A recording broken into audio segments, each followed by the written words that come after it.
Vous êtes sur Média 1, merci de nous rester fidèles. Très heureux de vous retrouver pour ce nouveau numéro de votre émission Génération News. L'émission qui prend à cœur toutes les problématiques liées à la jeunesse, mais également tout ce qui peut faire avancer notre magnifique et joli continent. Vous connaissez le principe de l'émission, scindée en deux parties. La première, elle, sera consacrée à l'impact, sinon le rôle de la jeunesse lors des joutes électorales. On parlera de cette première thématique en première partie d'émission. Et en deuxième et dernière partie d'émission, avec mes invités du jour, nous allons parler d'un autre phénomène observé sur le continent, c'est évidemment les métiers dits traditionnels, en l'occurrence l'artisanat. Pourquoi aujourd'hui ces métiers sont-ils délaissés par les jeunes? Des éléments de réponse en première et dernière partie d'émission. Et pour en parler, ils sont avec moi sur ce plateau. Il s'agit évidemment de Ruben. Ruben, vous êtes étudiant en droit, deuxième participation à Génération News. Merci d'avoir répondu à l'invitation. Merci à vous, Génération News. Nous avons également Adolphe. Adolphe, cinquième, sixième participation, je crois. En tout cas, c'est toujours un plaisir de te recevoir sur ce plateau de Génération News.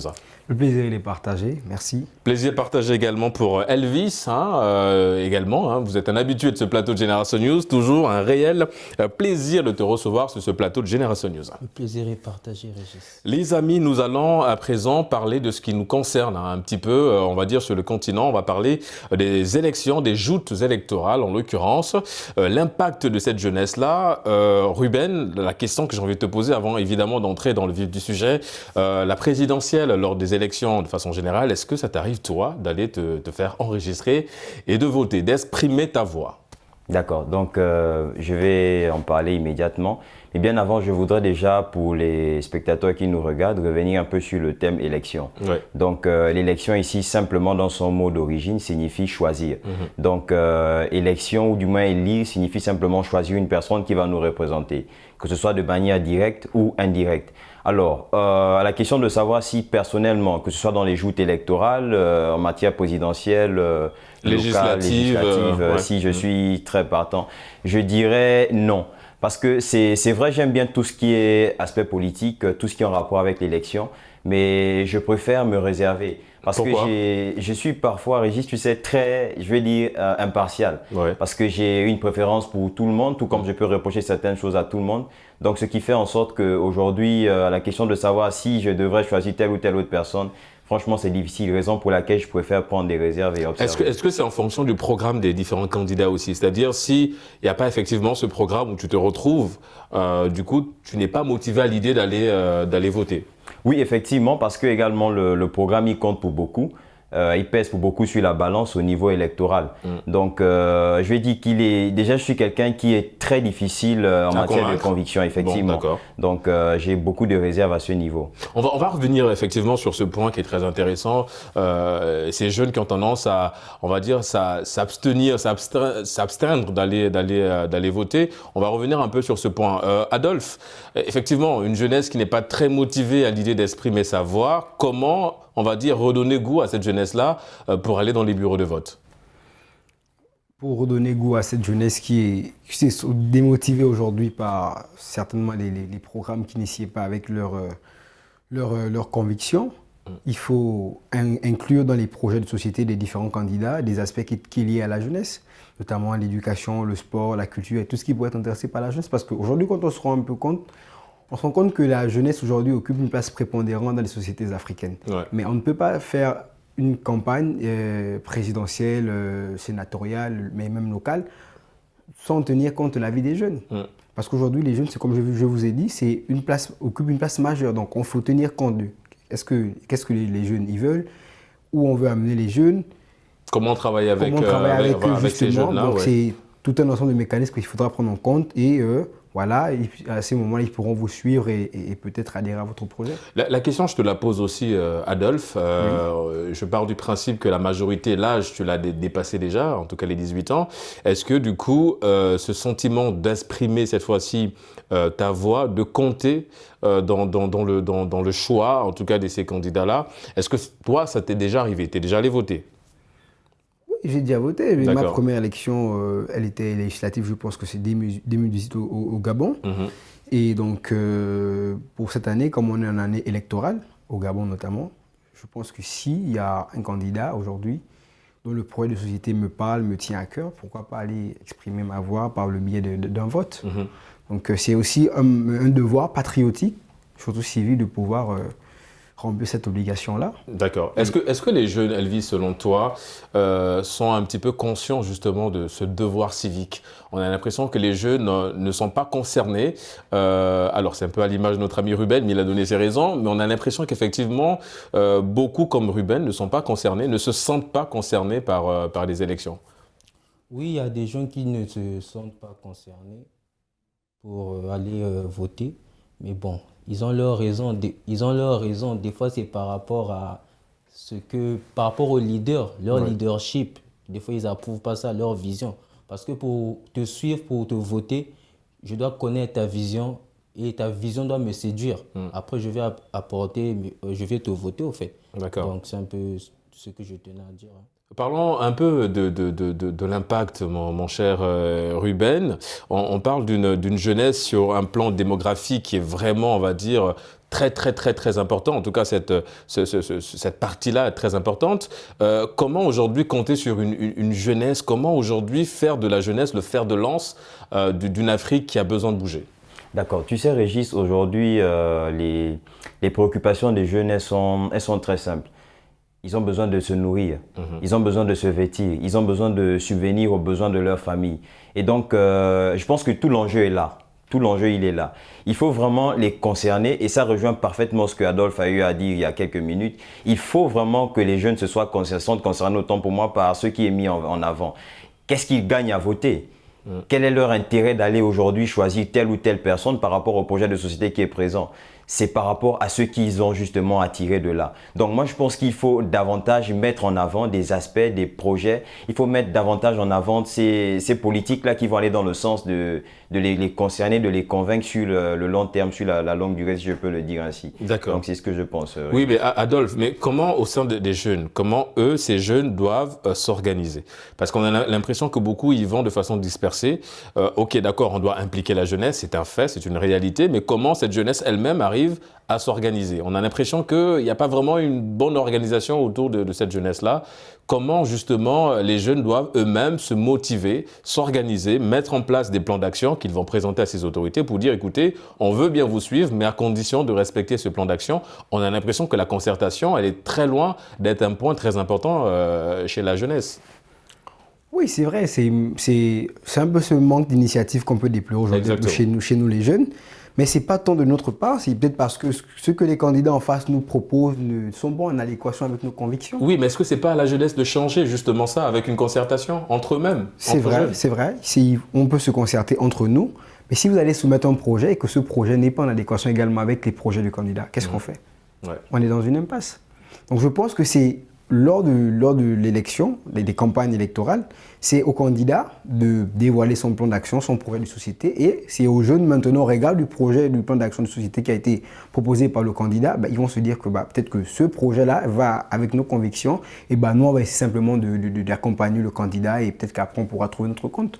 Mais aujourd'hui on se rend compte que les thématiques, les projets d'action proposés par les leaders politiques ne touchent vraiment pas, on ne prend vraiment pas en compte les convictions des jeunes et c'est un peu dommage aujourd'hui, mais bon, j'espère que nous, jeunesse, on pourra comprendre que c'est également aussi à nous d'aller vers ces leaders politiques et essayer de faire bouger un peu la tendance. Ouais. Impliquer les jeunes, c'est aussi nourrir, sinon installer cette envie de la politique chez les jeunes, parce qu'on remarque qu'il y a très peu de jeunes, que ce soit dans les gouvernements, c'est vrai que ça commence à changer un petit peu dans certains pays, mais on voit que les jeunes sont très peu attirés par une vie politique. Est-ce que le changement souligné par Adolphe et Ruben peut également commencer par là, c'est-à-dire installer cette fibre politique chez les jeunes?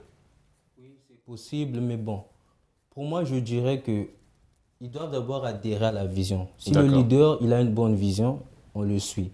Maintenant, parce que il faut aussi laisser la place à ces leaders aussi qui sont aussi jeunes. Parce que là, je ne sais pas si le leader, c'est un vieux et tout. D'accord. Donc, ça veut dire que la jeunesse est en train d'accompagner le leader dans les joutes électorales. On doit aussi laisser la place. Les vieux aussi doivent aussi enfin, céder. Les anciens, ouais. Genre, Quand les anciens doivent laisser jeunes la aussi place aux doivent jeunes. être en tête. D'accord. Donc, c'est un peu ça. Parce que, tel qu'en Afrique, on est dans une nasse. Les jeunes, ils accompagnent juste pour les campagnes électorales et pour les meetings. Mais c'est là le Vous problème. voyez, C'est on là les le laisse problème. seulement à ce stade, Ouais. vous voyez. Mais là où on prend des grandes décisions, on nous bloque un peu. Donc, on nous laisse juste à venir coller les affiches, donner la visibilité et la crédibilité aux leaders politiques, les hommes et femmes politiques.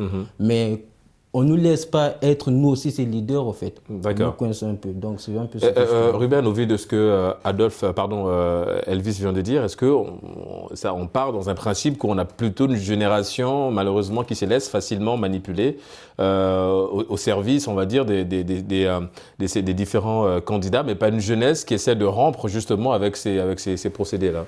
Oui, effectivement, c'est malheureusement ce qu'on observe aujourd'hui. Et ça vient créer en fait une certaine réticence chez les jeunes. Personnellement, pour avoir suivi un petit peu l'élection en France, c'est très bien justement qu'on en parle. Il y avait une place très importante qui a été laissée à la jeunesse. On regarde aujourd'hui, pour la plupart des candidats, ceux qui s'occupaient d'aller vers les gens, ceux qui s'occupaient de pouvoir valoriser le candidat, d'aller même les représenter sur les plateaux de télévision, c'était les jeunes. Donc aujourd'hui, l'impasse dans laquelle on se trouve, moi je dirais que c'est pas très étonnant. C'est pas très étonnant qu'on en soit là. C'est parce que voilà, il n'y a pas cette place-là qui est laissée aux jeunes. Moi je pense qu'il faut vraiment les impliquer, même si c'est, je vais dire quoi, c'est pas forcément dans des, comment dire, je leur laisser des places qui ont franchement un poids. Mais néanmoins, vraiment les concerner, comme ce que j'ai pu voir en France, franchement, j'ai été impressionné. J'ai eu à regarder des reportages, à regarder des documentaires. Il y avait même des débats, les candidats et la jeunesse. Franchement, c'était des jeunes. Un débat où effectivement il y avait on va dire cette phase de questions-réponses où les jeunes pouvaient effectivement soulever les différents problèmes. C'est peut-être ce genre d'initiative dans lesquelles on doit verser, mon cher Adolphe, c'est-à-dire des confrontations, par exemple. Exactement, des confrontations. Allez dans les universités, vous rencontrerez la jeunesse là-bas. Vous échangez, vous avez des thématiques, ils vont vous ressortir les difficultés qu'ils rencontrent à l'université dans les quartiers. Et les difficultés en général, mais on ne peut pas établir des projets et puis on va dire aux jeunes que il faut adhérer sans pourtant tenir compte de leur manière de vivre au quotidien. Oui, mais on a l'impression, excuse-moi de t'interrompre Adolphe, on a l'impression qu'en fait, on l'a souligné, on l'a encore dit sur ce plateau, on va peut-être encore le redire, mais on a vraiment l'impression qu'on a une jeunesse qui est dans un mutisme qui ne dit pas son nom. Prenons le cas par exemple de la société civile. La société civile, effectivement, vous avez parlé tout à l'heure d'aller dans les quartiers, de soulever un peu les différentes difficultés dont sont victimes ces habitants-là, et d'en faire en fait un plaidoyer. Mais on a l'impression que même les jeunes ne s'engagent pas dans la société civile pour dire ok, on va s'engager dans cette entité-là qui nous représente et on va essayer de soumettre nos petits soucis, mais on a l'impression qu'on a une jeunesse qui est plutôt, on va dire, très éloignée, il n'y a pas vraiment cette envie de s'engager. Du coup, évidemment que soulever les problèmes des jeunes va devenir un peu plus compliqué si ces jeunes-là ne sont pas, on va dire, en train à parler de leurs propres difficultés. Oui, c'est vrai, ce que vous avez dit, ce n'est pas faux. Hein. Mais vous savez, les jeunes ont besoin du concret aujourd'hui. Les jeunes, ils ont besoin du concret. Et le concret, ça part de quoi, selon toi ? C'est-à-dire que, voilà, où les leaders politiques doivent joindre la parole à l'acte. À l'acte, d'accord. Effectivement. Ce que vous avez parlé, il y a ce qu'on dit en politique, l'abstention par indifférence. Ça, c'est marqué son abstention par indifférence. C'est-à-dire que les jeunes aujourd'hui disent que on va soutenir les leaders de politique. Oui, après, une fois il est élu, il ne va pas nous récompenser. Donc, ce qui fait qu'à des échéances suivantes qui vont arriver, mais les on aura un peu un vote sanction. Voilà, ils auront du mal à se représenter parce qu'ils vont dire que l'année dernière, on a soutenu tel candidat, on a soumis des doléances, mais ces doléances n'ont jamais trouvé foi. Donc, il y a cette réticence-là aussi, c'est aux leaders politiques également de faire bouger les choses de leur côté, parce que la jeunesse, ils font leur travail, c'est vrai, mais le plus gros effort, ça revient à le leader politique. Une fois qu'il a accédé à sa fonction, qu'est-ce qu'il va faire pour la jeunesse ? C'est ça la question. Mais si jamais vous ne le faites pas, comment vous voulez avoir une motivation de la part des jeunes ? Elvis, je ne sais pas, au Congo, je crois qu'il y a également ce procédé-là, les assises de la jeunesse. Est-ce que, c'est vrai qu'il y en a tellement sur le continent, mais on a l'impression que ça ne porte pas beaucoup de fruits, parce que, comme Adolphe vient de le souligner, on a toujours malheureusement une jeunesse un peu écartée. Tu l'as souligné également dans ton argumentaire, Elvis, qu'il fallait donner beaucoup plus de place aux jeunes. Est-ce que ces assises-là, on doit revoir la manière de s'asseoir entre jeunes et leaders politiques pour échanger, ou bien on doit totalement exclure ce format d'assises avec la jeunesse? Ok, je veux un peu ajouter ce que Adolphe a dit parce que, au fait, tel que chez moi en Afrique, chez moi au Congo, au fait, les leaders politiques, durant leur meeting, ils font des promesses à la jeunesse. Ils vous disent, quand vous allez faire ceci, on va vous donner ceci. Mais une fois qu'ils sont élus, ils oublient la jeunesse. Donc, toutes ces choses font à ce que la jeunesse se détourne aussi de la vie politique. Ils se disent qu'il n'y a plus l'espoir là-bas. Mais sinon, il y a des jeunes qui ont ce fardeau de porter leur nation. Vous voyez, vous allez voir tel que moi, j'avais des amis, on avait un groupe La Cité pour un parti politique. On collait les affiches, il y avait même des gens, ils faisaient des campagnes, il y avait même des gens qui sont décédés. Mais quand la personne est élue, on ne voit pas un changement. Donc du coup, c'est ça qui déstabilise les gens. Il y a des gens qui ont cette flamme de porter la nation, mais vu les causes lointaines, ça ne les pousse pas à aller au bout. En fait. C'est juste ce que je peux apporter. D'accord. Et revenons un peu sur les assises. Est-ce que l'initiative, pour toi, elle est toujours bonne ou bien il y a des choses à revoir dans le procédé? Non, il y a des choses à revoir. Il y a des choses à revoir. Créer des dialogues entre la jeunesse et les leaders politiques. Et aussi donner la place aussi à la jeunesse, au fait, parce que la jeunesse s'exprime. Mais vous voyez, on peut s'exprimer, mais est-ce que les vieux, ceux qui sont là, ils ne reçoivent pas aussi ce que des fois on dit? Il y a des gens, ils sont là, ils parlent. Mais si le message est mal formulé, ça peut être ça aussi, peut-être que le message est mal formulé. Non, c'est pas mal formé. Au fait, le pouvoir rend aussi fou. Dans le sens où on me met là, je suis un leader politique. Je vous promettais des choses, mais quand je suis là, j'oublie maintenant ceux qui m'ont mis là. Vous voyez, et je suis plus réceptif à certaines suggestions de la jeunesse, parce que moi, je suis vieux, j'ai l'expérience. Donc, on doit un peu se rabaisser, recevoir des autres aussi. D'accord. Adolphe? Oui, vas-y. Oui, je voulais réagir un peu, renchérir un peu ce que disait Elvis ici. Les assises, l'initiative n'est pas mauvaise, mais il ne faut pas simplement s'en tenir compte des assises. Qu'est-ce que les assises? À quoi cela va aboutir? On peut avoir des concertations, mais au sorti de là, qu'est-ce que ces concertations vont donner? En général, c'est le suivi qui cause problème en général. On peut se concerter, entérimer des décisions par la suite, mais qu'est-ce que ça va donner? Est-ce que ça va porter fruit? C'est ça la grande interrogation. Et ce qui fait que nous, la jeunesse aujourd'hui, quand on se dit qu'on a eu telle concertation l'année dernière, et l'année qui va suivre, on aura encore des concertations, ça ne va jamais aboutir à grand-chose. Donc, concertation sur concertation, ça pas grand-chose. Rien. Donc, ce que je vous disais au début de mon propos, il faut joindre la parole à l'acte. On vous a promis des stades de football. Lors de notre mandature, on vous fera des stades de football. On vous a promis des écoles. On fera des écoles pour vous. On vous a promis des hôpitaux. On fera des hôpitaux. Parce qu'il faut rappeler que le service public est fait au nom de l'intérêt général. C'est comme on dit, en fait, tout ce qui est fait pour moi, sans moi, est fait contre moi. Les leaders politiques, ils nous emmènent dans des promenades de promesses non réalisées. Vous voyez, alors que la jeunesse est une plateforme très fructueuse pour le développement d'une nation. Parce que ce sont les jeunes qui vont coller les affiches, ce sont les jeunes qui aident même à non, mais même au-delà de coller les affiches, c'est peut-être réducteur. Non, c'est pour vous dire que c'est réducteur, mais on le fait. Oui. Vous voyez, on le fait avec toute humilité. Vous trouvez ça que c'est humiliant? Je ne sais pas si on le dit, mais on le fait quand même. C'est pour vous dire que c'est... Non, c'est par rapport justement à l'impact soulevé dans ton argumentaire que la jeunesse représente. Et simplement, effectivement, on l'a souligné, est-ce que cette jeunesse, elle est réduite malheureusement à coller simplement des affiches ou à porter des t-shirts lors des manifestations, en l'occurrence lors de ces joutes électorales. Ruben, avant de venir à toi, mon cher Adolphe, c'est vrai qu'on parle de cette jeunesse-là, mais effectivement, est-ce qu'une jeunesse gagnerait aujourd'hui, par exemple, on parle d'une jeunesse consciente, est-ce que la conscience de cette jeunesse-là voudrait simplement dire qu'aujourd'hui, il faudrait, par exemple, si Elvis décide de se porter, on va dire, candidat à la présidentielle dans son pays, c'est cette jeunesse-là, justement, qui doit accompagner Elvis, parce que Elvis représente un peu la jeunesse. Est-ce qu'aujourd'hui, il faudra aller dans un processus d'un représentant de la jeunesse dans chaque institution? Moi, je dirais que ça ne change pas grand-chose. D'accord. Parce qu'aujourd'hui, on observe dans certains États ici en Afrique, les gouvernants essaient de faire place à la jeunesse. Mais malheureusement, il y a un célèbre dicton qui dit chez nous en droit, c'est le même marteau qui frappe, jusque la main à la distance. Je ne vois pas trop aujourd'hui la différence que ça peut créer si aujourd'hui on a un leader politique qui est jeune. Le problème, il est là, c'est que en fait, les gens, que ce soit les jeunes, que ce soit les vieux, il y a comme une frustration qui a été générée chez les gens. Mais on a l'impression qu'on ne va jamais résoudre ce problème. Alors, oui, effectivement, c'est vrai qu'on a l'impression comme de tourner en rond, d'être là, acheminé dans un labyrinthe. Mais après, moi je suis pas pessimiste. Quand même, je suis pas très engagé dans le processus électoral, c'est-à-dire aller donner ma voix à tel ou tel autre candidat. Mais il n'empêche que je suis pas forcément très optimiste à l'idée de laisser la place à un jeune comme candidat ou tel ou tel place. C'est utopique de penser que plus on a un jeune comme candidat, plus on va peut-être se tromper en pensant que ce jeune va mieux nous représenter.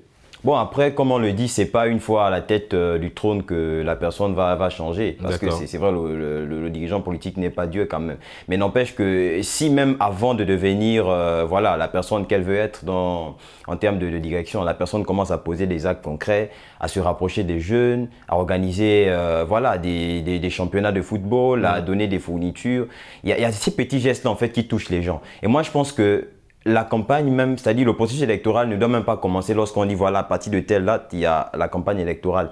C'est quelque chose du quotidien. Il faut être proche des gens. Il faut déjà apprendre à poser des actes concrets qui vont toucher les gens, les emmener vraiment à avoir cette adhésion-là, à se créer une légitimité. De sorte que lorsqu'on va au processus électoral, à ce moment, naturellement, on aura les voix des gens. C'est là où c'est peut-être la grosse erreur des autorités, Adolphe. Mais avant d'aller en profondeur, je vais peut-être laisser parce que je veux que tu veux rebondir sur un point bien précis. Justement, le point soulevé par Ruben, on a l'impression que les autorités, les dirigeants attendent ce moment bien précis pour commencer à agir vers la jeunesse, d'où l'aspect un peu de, entre guillemets, de manipulation. En tout cas, c'est le terme utilisé par beaucoup de jeunes, malheureusement, en préparant cette émission, c'est le terme qui est ressorti.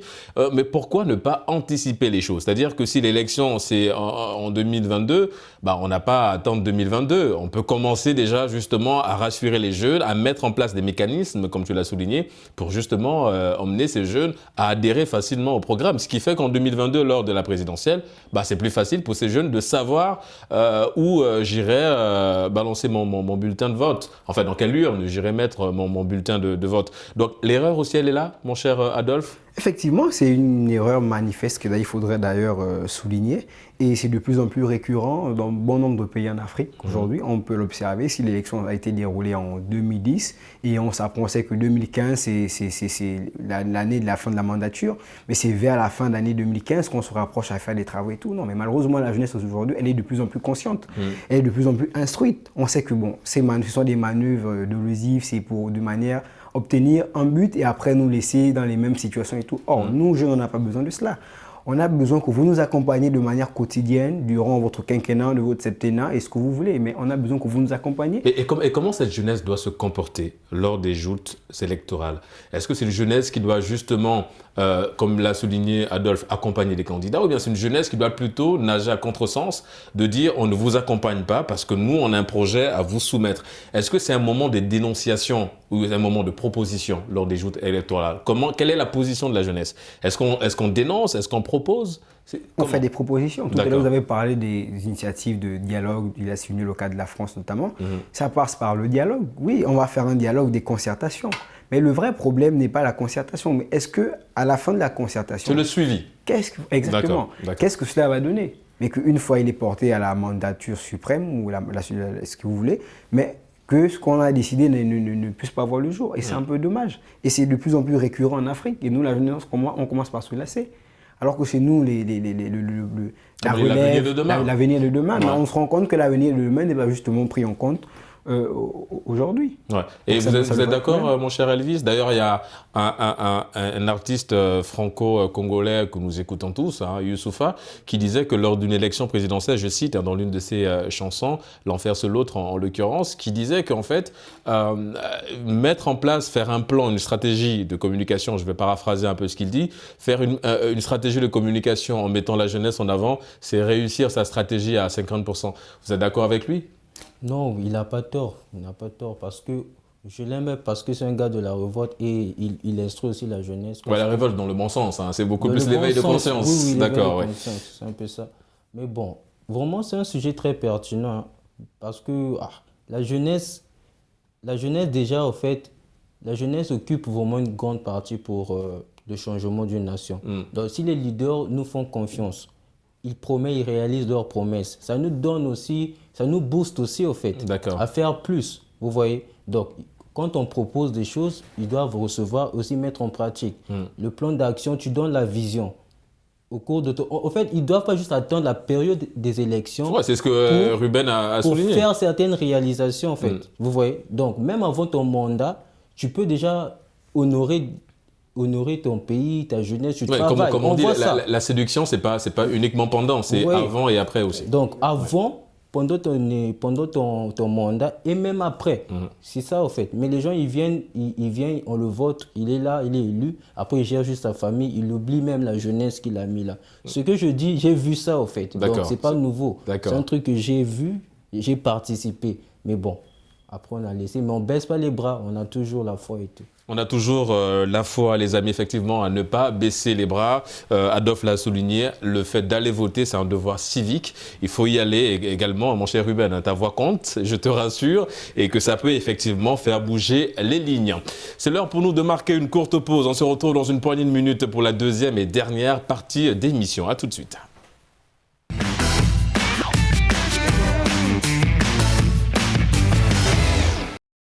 De retour sur le plateau de Génération News pour la deuxième et dernière partie d'émission. Nous allons à présent parler un petit peu des métiers traditionnels, des métiers dits traditionnels, en l'occurrence les métiers liés à l'artisanat. Elvis, je me tourne vers toi avant d'entrer en profondeur dans la thématique, peut-être revenir un petit peu sur les définitions.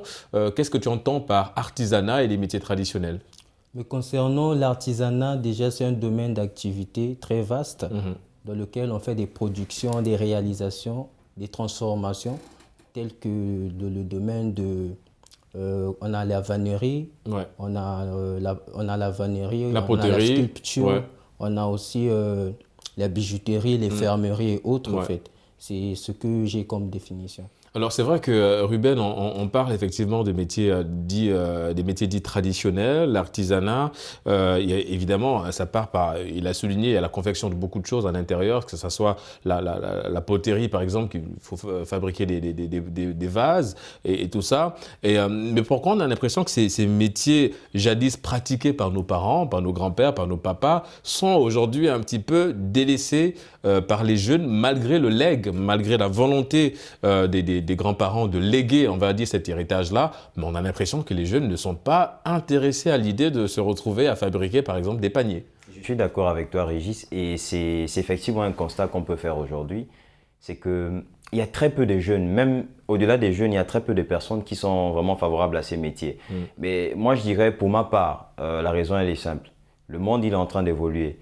Et donc, toutes les mutations qu'on peut observer actuellement dans le monde sont en train de toucher divers domaines, que ce soit dans le domaine de l'éducation, de la santé, et ça va également dans le domaine de l'artisanat. Alors, avec l'arrivée de la technologie, on a pas mal de choses qui peuvent être faites de manière numérique.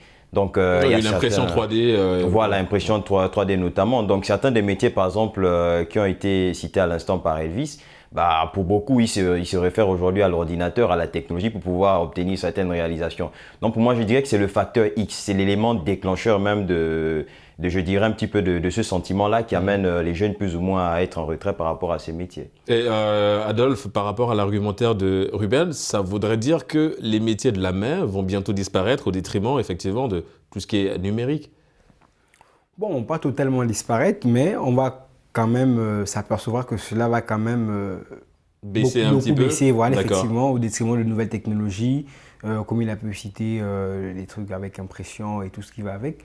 Mais il faut également qu'on se dise que voilà, ces métiers-là ne sont plus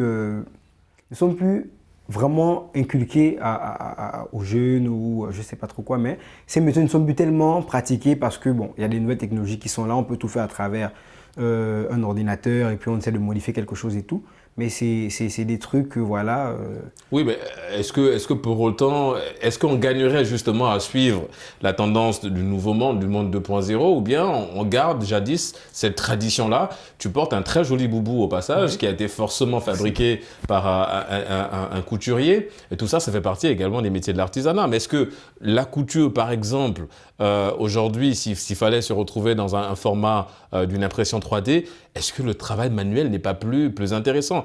Là, ça, c'est une question. Et la deuxième, c'est de savoir, on parle d'une jeunesse qui n'est pas très motivée à l'idée d'y aller, mais est-ce que cette jeunesse-là, on va dire, mesure un petit peu l'importance, sinon l'impact de conserver cette tradition-là? Bon, je commence par la première, évidemment. Pour la première question, il faudrait déjà faire une conciliation entre l'ancien temps et le monde actuel. Donc, d'accord. Comment dirais-je? Prendre la technologie actuelle et la concilier avec la méthode traditionnelle. Et deuxièmement, pour la deuxième question, il faut également éduquer la jeunesse à justement toujours s'appuyer sur les méthodes anciennes pour mieux appréhender les méthodes du futur aujourd'hui. Oui, mais en fait, c'est au-delà même de ça, Elvis, c'est comme Ruben l'a souligné, c'est la perception que les jeunes ont de ces métiers dits traditionnels. Parce que pour un jeune, vous avez parlé du numérique, pour un jeune, c'est plus intéressant pour lui d'être youtubeur que de fabriquer des chaussures, par exemple, d'aller dans la cordonnerie.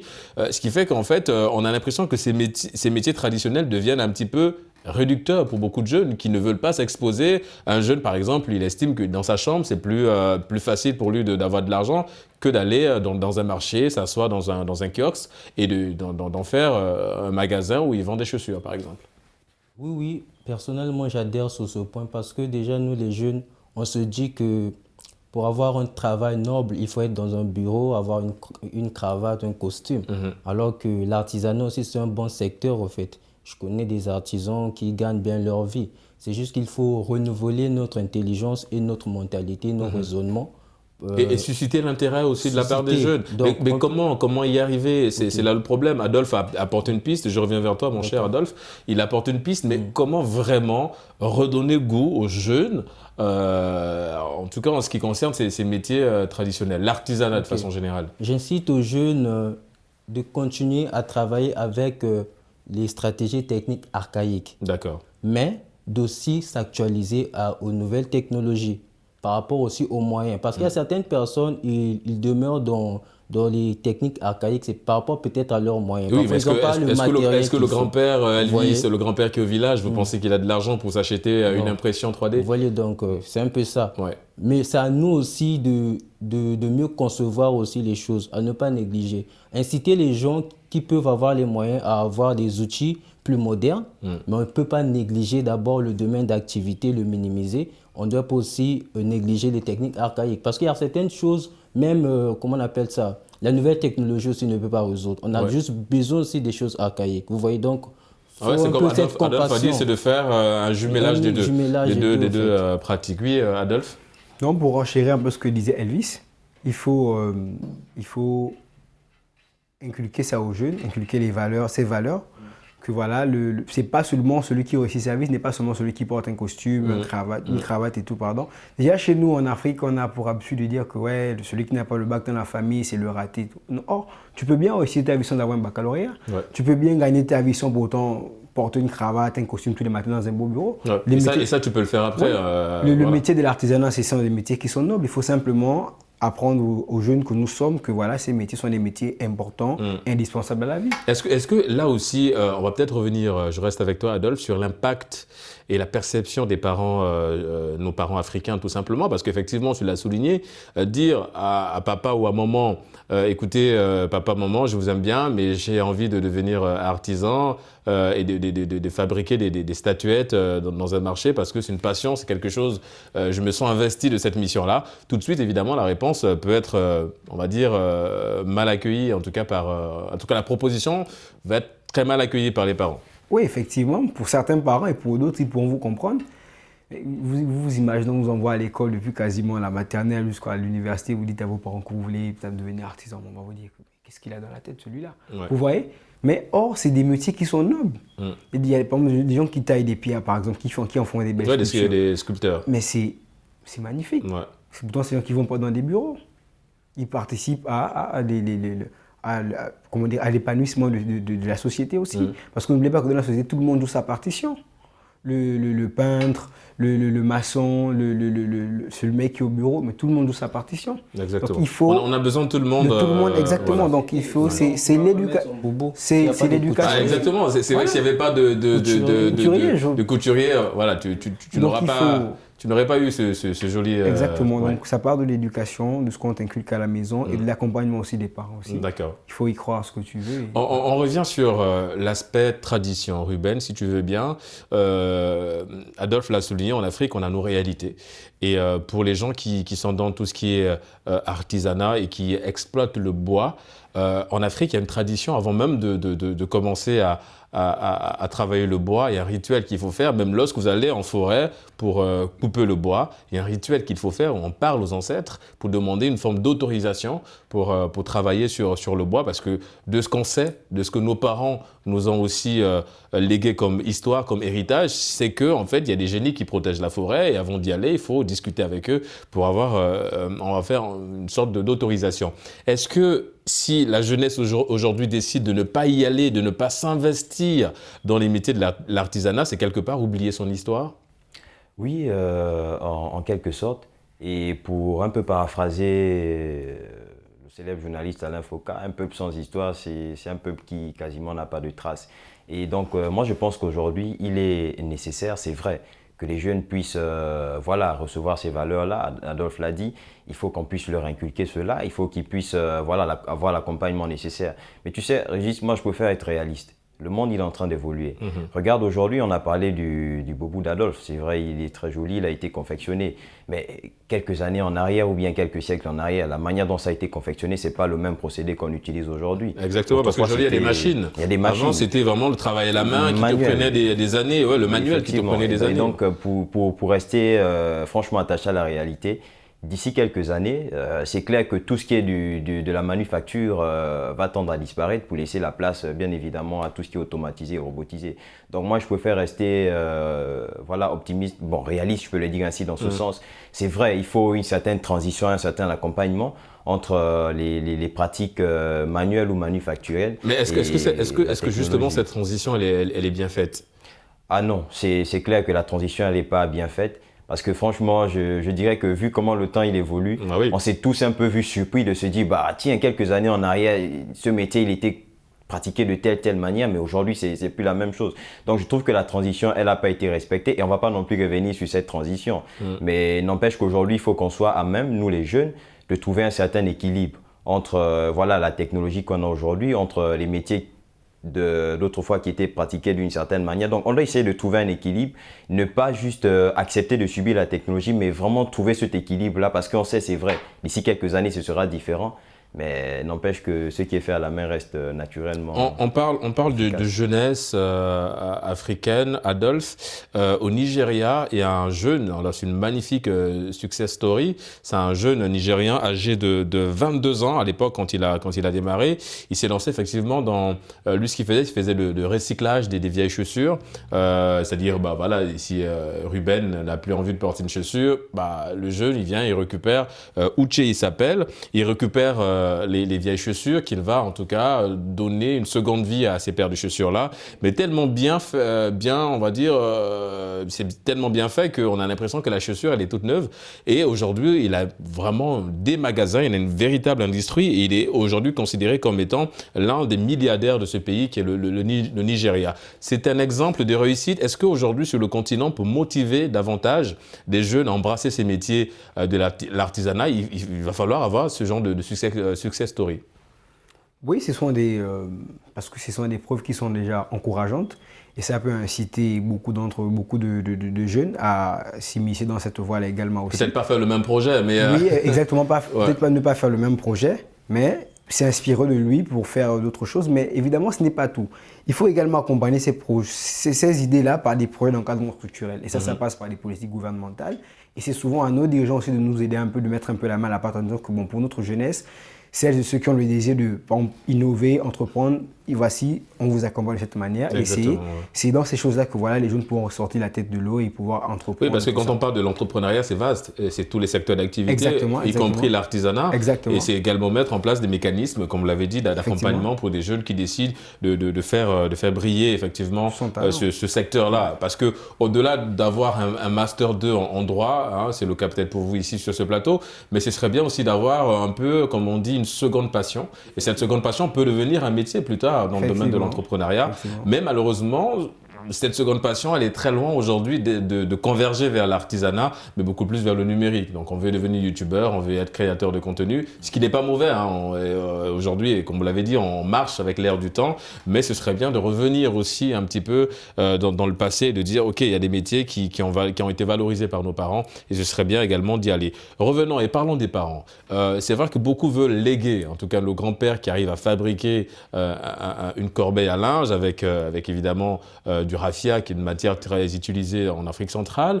Est-ce que vous sentez aussi, Elvis, de ce que tu sais, ce que tu as perçu et vu dans ton pays au Congo, est-ce que tu sens vraiment cette passation-là, cette envie de l'ancienne génération de passer le flambeau à la nouvelle génération? Si je sens cela parce que déjà au Congo, que ce soit dans la broderie, que ce soit dans la couture et tout, et la vannerie, les gens utilisent plus la manufacture, hein, exactement. C'est plus la main, parce que il y a beaucoup d'artisans, mais comment on appelle ça, l'artisanat est en train de se moderniser, mais les gens n'ont pas les outils pour suivre ce modernisme, vous voyez. Donc, à moins que les actionnaires puissent venir entreprendre et apporter, comment on appelle, des outils qu'il faut, et recruter les artisans. On les forme aussi par rapport à la manufacture et aussi le modernisme. Ils vont équilibrer. Mais sinon, il y a des gens, ils veulent bien se moderniser, mais ils n'ont pas les moyens. Tels que son boubou. Il y a d'autres qui peuvent faire ça à la main. On a des machines qui sont... plus rapides. On a des machines, ça nous permet de gagner en rendement aussi. Vous voyez, donc, la manufacture, c'est bien, mais le modernisme aussi, c'est bien. Mais on peut pas, je ne conseille pas de les dissocier. Parce qu'on peut avoir coupure. On peut avoir coupure pendant 2 jours. Pas d'électricité. Tu n'as pas d'électricité. Comment tu vas travailler si tu ne maîtrises pas ce que tu fais avec tes propres mains? Vous voyez? Donc, mais est-ce que justement, ça c'est un fait souligné, mon cher Elvis, mais est-ce que toi, par exemple, au Congo, le vieux sage qui est au village, est-ce que tu sens qu'il a envie, pour le coup, de transmettre cette jeunesse-là? On parle de cette jeunesse qui n'a pas envie, d'embrasser les métiers de l'artisanat, mais est-ce que l'inverse aussi, on va dire, le constat est le même? Est-ce qu'il y a des vieux, enfin des anciens, qui ne veulent pas léguer le savoir, par exemple? Non, bon, les vieux, eux, par rapport à ma connaissance, eux, ils s'attachent plus à ça. C'est peut-être nous, les jeunes, nous, on découvre un peu les et c'est aux jeunes d'aller vers eux, d'accord. Que ça aussi, ça peut aller. Donc, du coup, le vieux, il va te partager peut-être sa connaissance qu'il utilise avec ses mains. Maintenant, toi, tu l'instruis. C'est comme le téléphone. Nos parents, ils sont plus intelligents que nous. Mais nous les aidons. Non, le téléphone Android, tu peux faire ceci. On les enseigne. Ils s'adaptent aussi. Parce qu'ils ont un cerveau comme nous. On ne va pas dire que si le vieux, lui, c'est juste la manufacture, on ne peut pas l'enseigner à se moderniser. C'est possible. Hein. C'est un peu ça. Et effectivement, oui, Adolphe, tu veux rebondir sur un point? Non, d'accord. On parle effectivement de ces métiers dits traditionnels. Ruben, on a l'impression que c'est beaucoup plus les femmes qui sont dans d'autres métiers. C'est-à-dire les métiers un peu, on parle aujourd'hui de la coiffure et tout ça, mais on a l'impression que les hommes aussi, les jeunes garçons aussi, commencent à envahir un peu ce genre de métier. On a beaucoup de jeunes qui font dans la coiffure pour femmes, par exemple. Est-ce que ça aussi, c'est peut-être l'élément déclencheur d'une jeunesse qui a envie de faire bouger les choses dans ce domaine-là, des métiers dits traditionnels, les métiers de la main? Oui, en quelque sorte. Aujourd'hui, c'est vrai qu'en Europe, ce n'est peut-être pas le cas. Mais ici, en Afrique, c'est clair qu'aujourd'hui, le travail manufacturé, il est très valorisé. Et aujourd'hui, de voir des jeunes hommes qui vont un peu dans le même sens que la gente féminine. La gente féminine pour pouvoir épouser ces métiers-là. Franchement, je trouve ça très encourageant. Et c'est vrai que ce n'est peut-être pas à la hauteur de ce qu'on pouvait voir quelques années en arrière, notamment en termes de manufacture, mais n'empêche que c'est quand même très encourageant. On voit quand même que quelque part, le métier artisanal, il est plus ou moins valorisé. Et tu l'as dit, Régis, aujourd'hui, il y a des hommes qui font dans la coiffure, dans le maquillage et même dans la couture. Il y a pas mal de ces métiers qui sont mis en valeur. Donc moi, je pense qu'aujourd'hui, qu'on le veuille ou non, mais d'une certaine manière, le travail manufacturé ou du moins traditionnel, il est quand même mis en avant. D'accord. Et c'est vrai que quand on parle aujourd'hui du maquillage, tout ce qui est make-up, on a l'impression que c'est des métiers, des nouveaux métiers, donc les métiers modernes. Mais attention, c'est d'abord des métiers traditionnels. Parce qu'à l'époque, jadis, on avait, même si ça s'appelait pas make-up, mais on avait déjà, en tout cas, cette volonté de mettre de la peinture sur le visage, avant évidemment que ça soit aujourd'hui un petit peu vu comme un nouveau métier. Et beaucoup, en tout cas en l'occurrence des femmes comme des hommes, y vont et font de ce métier là une source de revenus. Revenons un petit peu, Adolphe, sur évidemment l'artisanat. Il y a beaucoup d'écoles aujourd'hui sur le continent. Le Sénégal aussi a une école qui forme au métier de l'artisanat. D'autres pays aussi, en l'occurrence le Rwanda. Le Rwanda est dans la même dynamique en tout cas que le Sénégal. Le Maroc aussi, hein, il y a beaucoup d'écoles dans ce domaine-là. Est-ce que ça reste une solution aujourd'hui pour amener les jeunes justement à embrasser ces métiers de l'artisanat? Peut-être qu'on va dire le manque de volonté de la part des jeunes d'aller dans les métiers traditionnels, c'est justement la formation. Mais à partir du moment où on installe des mécanismes, des structures qui vont dans le sens de former ces jeunes-là, est-ce que beaucoup de pays gagneraient à aller dans le même sens? Effectivement, beaucoup de pays gagneraient à aller dans le même sens. Tout à l'heure, quand je me suis exprimé, je vous ai dit qu'il ne faut pas seulement avoir, comment dirais-je, la passion, mais il faut que ça soit également encadré. Ouais. Donc il y a déjà des politiques d'encadrement structurel qui sont là, mais tout le monde n'est pas concentré aujourd'hui sur le numérique. Il y a celles et ceux qui sont encore attachés à les métiers de l'artisanat. Donc ça va être une aubaine pour eux de pouvoir aller mieux se former et mieux se rentrer dans ce qu'ils sont en train de faire. Et c'est tout bénéfique pour le pays parce que ça pourra aussi permettre de pouvoir développer certaines choses et facilement pouvoir les investissements, faciliter l'arrivée des touristes et tout ça. C'est très important. Le Gabon, par exemple, avec ce que chez nous on appelle la pierre de Mbigou. Il y a des gens qui font une pierre très rare. Voilà, qui est très rare et qui arrivent quand même à faire des belles sculptures et tout. Ouais, c'est quelque chose qui peut promouvoir du tourisme et faciliter et peut-être même faire en sorte que le pays ait une renommée à l'international. Donc je pense que ce sont des très bonnes politiques. Si quelqu'un est passionné, il estime que bon, moi je veux faire ça pour ma vie, il ira simplement se former. Donc je pense que c'est des très bonnes politiques d'encadrement structurel mises en place par différents pays, notamment le Sénégal et le Rwanda. Oui, il y a le Sénégal, il y a le Rwanda, il y a le Maroc. Il y a beaucoup de pays qui sont en tout cas dans cette lancée-là.